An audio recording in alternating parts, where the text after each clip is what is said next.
मध्य प्रदेश के चर्चित मंदसौर गोलीकांड की 6वीं बरसी पर 6वीं बरसी पर हरियाणा के कुरुक्षेत्र शाहबाद में कल भाजपा ने एक बार फिर अपना किसान विरोधी चेहरा दिखाया है। कल जिस बर्बरता के साथ किसान पर लाठीचार्ज हुआ, सरकार ने लाठीचार्ज के आदेश किए, बहुत से किसान जख्मी हैं, सीरियस हैं, 10 किसान एडमिट है अस्पताल में, बहुत से किसानों को हिरासत में लेकर अभी भी लिया हुआ है सरकार द्वारा। उससे कहीं ना कहीं ब्रिटिश साम्राज्य की क्रूरता भी याद आ गई है।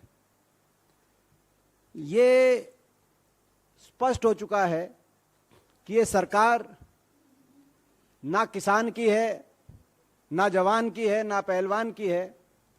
ये किसान है तो केवल धनवान की।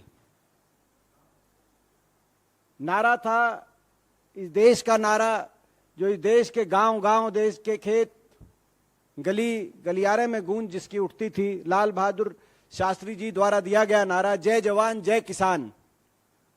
अब उस सरकार ने नारे को बदल दिया है, पिटे किसान जय धनवान। ये नारा इस भाजपा का है।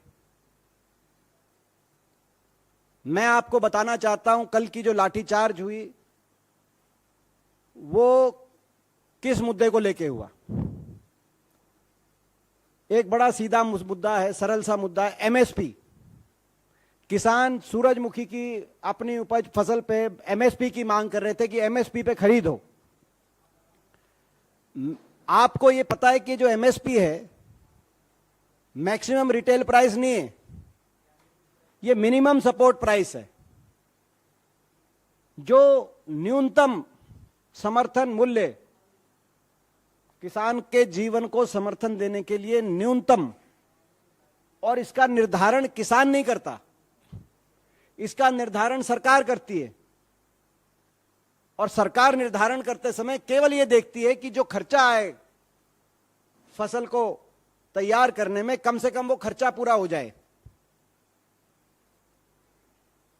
ये आज एमएसपी का फॉर्मूला इस देश में। समय समय पर स्वामीनाथन कमीशन की सिफारिशों के बाद समय समय पर यह मांग उठती रही कि किसान को पूर्णतः लाभकारी मूल्य मिले, खर्चे के साथ साथ मिनिमम 50% का मुनाफा मिले। लेकिन आज वो विषय भी गौण्य हो गया, क्योंकि